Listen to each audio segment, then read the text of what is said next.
Brake ducts. That's what we're here to talk about. The new brake duct kit we just released for the BX11 and BX1175 Willwood brake kits for the 90-05 MX5 Miata. So I'm going to try to answer the basic questions, which is why add brake ducts and what do brake ducts do and what are so special about our brake duct. So first of all, why would you even add brake ducts to a car? Well, it's to extend the pad life and to reduce or eliminate fade. Those are the primary reasons. So this is really a track-focused product, but you might even need them in autocross or time trials where you might encounter brake fade. So the second question might be, well, do you need brake ducts? Well, there's a couple of easy ways to find that out. First off, if you're experiencing brake fade, then it's a no-brainer. You're gonna want to add brake ducts. But one of the main reasons to add brake ducts, it's actually an economic decision because it makes your brake pads last longer. So everything else being equal, the cooler your brake pads run, the cooler your entire brake system runs, the longer it's going to last. Now, high performance brake pads, racing pads, have what's called a maximum operating temperature, or an MOT. A lot of times you'll see that on the chart from the manufacturer. So it could be anywhere as low as, say, 1150 degrees up to as much as, say, 22 or 2300 degrees Fahrenheit. Now, within the range they're going to operate at, let's say it's a 2000 degree MOT. Well, they'll work well anywhere from usually 800 or 900 degrees all the way up to 2000. They don't have to be right at 2000 to work. Below their optimum range, let's say when they're 200 or 300 degrees, like when you're just first pulling out of the pits, you may not get a lot of bite on them. And they'll start to bite and feel like they have really good torque once they're up into their operating range. But it's a very wide operating range. But you don't necessarily want to keep them at that 2000 degree MOT. You want to keep them down towards the bottom as much as possible, where the torque curve will be pretty much consistent. In other words, they have about the same amount of bite at, let's say, 1200 degrees as they do 18 or 1900 degrees. So let's say you have a pad that's got a maximum operating temperature, an MOT of 2000. And on the straightaways, they're cooling off and they're getting down to about 1000. During the braking event, the temperature goes up, and then when you release the brakes, as soon as you release the brakes, you want that temperature to start bleeding off. You want the cooling system to cool everything off and bring the pads back down so the next time you apply the brakes, they don't overheat. But if they get real hot and your pads aren't cooling fast enough, they're just barely dropping down, and the next pad application they bump up like that and they just keep soaking and soaking, and pretty soon you're over your maximum operating temp and your brakes start to fade. Or if you never go over that max operating temp, you might still be living right at the very top, and they're going to wear much faster than if they were down at the lower temperature. Brake ducts, everything else being equal, will generally double the pad life, and that's what we found in our endurance racing experience. It can be a little bit more than that, it can be a little bit less, but as a general rule, you're going to double your pad life. So if your pads, let's say, are lasting you 8 hours now, you could be getting 12 to 16 hours out of them by adding brake ducts. So that's where the economic factor comes in. So even if you're not fading your brakes, but if you're going through these very expensive brake pads very rapidly, so you'd like them to last longer, you can put brake ducts on, make them run a lot cooler, and that'll extend the pad life. So you might wonder if you can just take the backing plate off of your factory brakes and let that air that's coming in from underneath the car cool the brakes, and that's going to be sufficient. While that certainly helps, and that's been known to improve brake cooling on a track car if it doesn't have proper brake ducts, it doesn't work as well as a focused ducted airflow. In other words, you want to aim it at a very specific part of the brakes if you want to get the maximum cooling effect. Now, most of you know about vented rotors, and you'll notice that on a higher end car, they tend to have vented rotors that are directional, meaning the vents are not straight up and down, they're kind of angled like this, which means the air, as the wheel's spinning one particular direction, it's going to suck the air out a little bit better than if it's spinning the other direction. So you have a right and left directional vaned rotor, and the vanes are going different directions. The BX11 and the BX1175, with their premium rotor options, have left and right directional rotors for that reason. And what we do is we duct the air directly inside of those vanes, and that's really where you want the maximum amount of air to go. It's funny, most of you have probably noticed how your outboard pad tends to wear more than your inboard pad. Well, the reason why is it gets less airflow. The air is coming from the inside. It cools this face, but it doesn't get a chance to cool this face much. You're getting some cooling, but you're getting most of that cooling on the inside because that's the direction of airflow. The air comes underneath the car and out the wheel well. That's why you have brake dust all down the side of your car after a track day. So what you're trying to do is get the air to go inside of the rotor here and out through the top of the vane. And that airflow, if it's strong enough, it actually cools off the pads too, which is the other main component that you want to cool off. And you want to have even cooling left to right. And the best way to do that is to direct it in the center and let the air cool both sides of an equal amount.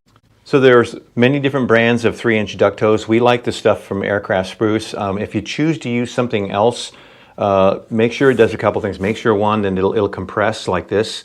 Make sure it has a tight bend radius so you can get it around behind the shock, and make sure basically it's a smooth bore, that it doesn't have wires that when you flex it like this, it stays relatively smooth inside. It's also going to have a little bit of a temperature rating. It should be good for about 250 degrees. Silicone hose usually works pretty well. This is linked on our website. But there's a lot of different hose brands that you can choose from. The reason we chose 3-inch is that years ago we actually did a simple test with a 2-inch, 2.5-inch, and 3-inch hose.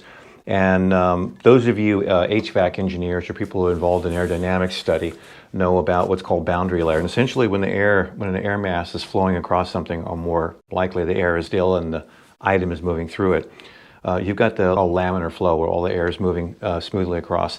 The air that moves across the surface tends to stick to the surface and it kind of tumbles. And that tumbling air creates a lot of turbulence and drag. And that turbulence and drag builds and builds. The longer the surface is, the more turbulence is. So it starts out really small and it gets bigger and bigger and bigger.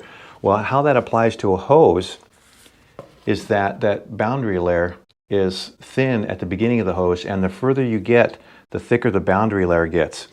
The problem is, it has to do with the Reynolds number and the size of the hose and how long it is and everything. Again, it's a lot of math stuff I won't get into here, but essentially, the longer the hose is, the more the airflow gets choked. A small 2-inch duct hose that's a little over 1 meter long, which is how long it needs to be on a Miata to get from an area at the front of the car, around behind the shock, and over to the duct. It's actually longer than this, is how long the hose needs to be. A 2-inch hose has virtually no airflow. It's so choked by that boundary layer that no matter, even if it's a straight hose, if you could magically make it go straight back, it's basically choked. So we measured airflow through a bunch of different hoses that were the correct length. 2-inch basically does nothing. There's no air coming through it. 2.5 starts to do something. It's noticeably better, but it's still massively choked. The 3-inch was where it starts to work. And really what we found was we wanted 4-inch, but you physically can't fit a 4-inch hose anywhere in the front of a Miata unless it's a complete tube frame car.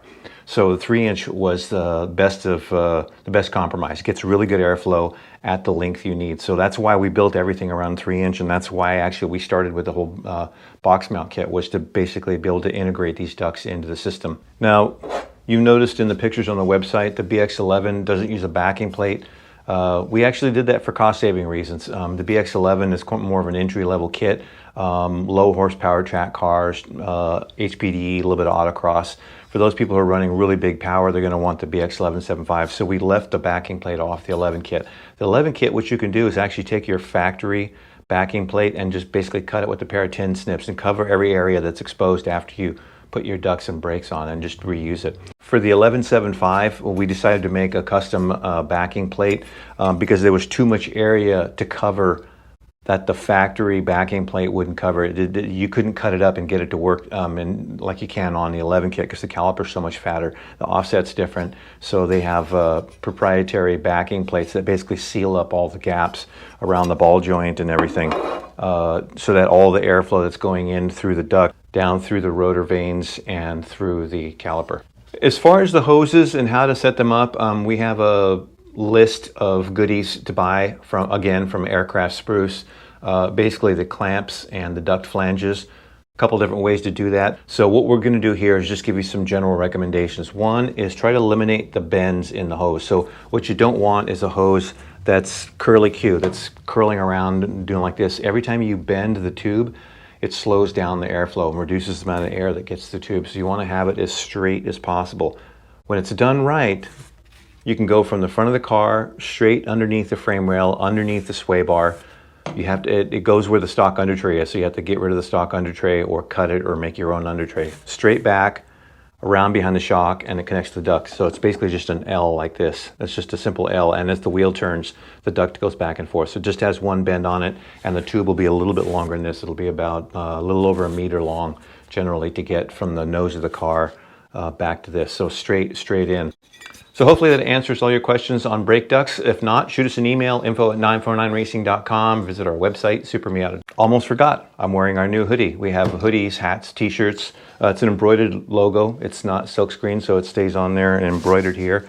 Pockets, no zip, fleece inside, super awesome. And they're kind of a charcoal gray color, so they hide dirt and grime well if you're working on your car in your hoodie, which is what you should be doing in your hoodie.